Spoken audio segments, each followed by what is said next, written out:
ಎಲ್ಲಾ ಬ್ಲೌಸ್ ಗಳು ಟೈಟ್ ಆಗೋಗಿದೆ, ಅದಕ್ಕೆ ಹೊಲಿಗೆ ಬಿಚ್ತಾ ಇದೆ ಪಿನ್ ತಗೊಂಡು. ನೀವೇನ್ ಮಾಡ್ತಿದ್ರಿ? ಸ್ವಲ್ಪ ಹಂಗೆ ಕ್ಲೀನಿಂಗು ಡಸ್ಟಿಂಗು ಮಾಡ್ತಾ ಇದ್ದೆ. ನಮ್ಮ ಮಗಳದು ಮದ್ವೆದೆ ಯೋಚನೆ ಕಣ್ರಿ. ಅವಳಿಗೆ ಯಾವ ಹುಡ್ಗನ್ ತೋರ್ಸಿದ್ರು ಬೇಡ ಬೇಡ ಅಂತಾಳೆ. ಸ್ವಯಂವರನೇ ಅರೇಂಜ್ ಮಾಡ್ಬೇಕಷ್ಟೇ ನಾನು ಅವಳಿಗೆ. ಸ್ವಯಂವರನ ದೇವ್ರು ತಥಾಸ್ತು ಅಂದ ಬಿಡಿ ನಿಮ್ಗೆ. ಶುಭಸ್ಯ ಶೀಘ್ರಂ ಅಂತ ಸೆಪ್ಟೆಂಬರ್ 13, 14, 15ನೇ ತಾರೀಕು ಅರಮನೆ ಮೈದಾನದಲ್ಲಿ ಒಂದು ಸ್ವಯಂವರನೇ ಅರೇಂಜ್ ಮಾಡಿದ್ದಾರೆ. ಓ ಹೌದೇನ್ರಿ? ಹಿಂದೂ ಧರ್ಮದ ಎಲ್ಲಾ ಜಾತಿ ಪಂಗಡದವ್ರಿಗೆ ಇದನ್ನ ಆರ್ಗನೈಸ್ ಮಾಡಿದ್ದಾರೆ.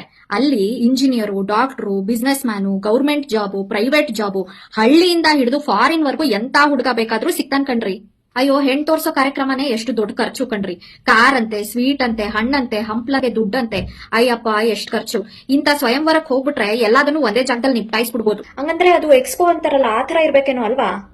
ಇವಾಗ ಮದ್ವೆಗೆ ಅಂತಂದ್ರೆ ಕೇಟರಿಂಗ್ ಅಂತೆ, ಡೆಕೋರೇಷನ್ ಅಂತೆ, ಹೆಣ್ಮಕ್ಳಿಗೆ ಮೇಕಪ್ ಅಂತೆ, ಮತ್ತೆ ಅದೇನೋ ವಿಡಿಯೋಗ್ರಫಿಗಳಂತೆ, ಅಂತದಕ್ಕೆಲ್ಲ ನಾವ್ ಒಂದೊಂದ್ ಕಡೆ ಒಂದೊಂದ್ ಜಾಗದಲ್ಲಿ ಹುಡ್ಕೊಂಡು ಹೋಗ್ಬೇಕಾಗತ್ತಲ್ವಾ. ಎಲ್ಲದನ್ನು ಅಲ್ಲೇ ಅರೇಂಜ್ ಮಾಡಿದ್ದಾರೆ. ಹನಿಮೂನ್ ಪ್ಯಾಕೇಜ್ ವರ್ಗೂ ಅರೇಂಜ್ ಮಾಡಿದ್ದಾರೆ ಕಣ್ರಿ ಒಂದೇ ಎಕ್ಸ್ಪೋದಲ್ಲಿ. ಮತ್ತೆ ಇಂತ ಎಕ್ಸ್ಪೋಗಳಲ್ಲಿ ಪ್ರೀಮಿಯಂ ಪ್ರೊಫೈಲ್ಗಳಿಗೆ ಕಾರ್ಪೊರೇಟ್ ವೆಡ್ಡಿಂಗ್ ಮೀಟಪ್ ಅಂತ ಸಪರೇಟ್ ಆಗಿರುತ್ತೆ ಕಣ್ರಿ. ನಂಗೆ ನಂಬರ್ ಕಳಿಸ್ರಿ, ಡೀಟೇಲ್ಸ್ ಎಲ್ಲ ಕಳಿಸ್ರಿ, ವಾಟ್ಸ್ಆಪ್ ಅಲ್ಲಿ ಒಂದ್ಸತಿ ಚೆಕ್ ಮಾಡ್ತೀನಿ. ಫಸ್ಟ್ ನಿಮ್ ಮಗಳನ್ನ ರಿಜಿಸ್ಟರ್ ಮಾಡಿಸಿ, ನಾನು ನಂಬರ್ ಕಳಿಸ್ತೀನಿ. ಒಳ್ಳೆ ಟೈಮಲ್ಲಿ ಒಳ್ಳೆ ಸುದ್ದಿನ ಹೇಳಿದ್ರಿ ನೀವು. ಇನ್ನೇನ್ ಮತ್ತೆ, ಶುಭಸ್ಯ ಶೀಘ್ರಂ, ಪಿಪ್ಪಿ ಡುಮ್ ಡುಮ್ ಅಂತ ವಾಲ್ಗ ಊದ್ಸದೆ.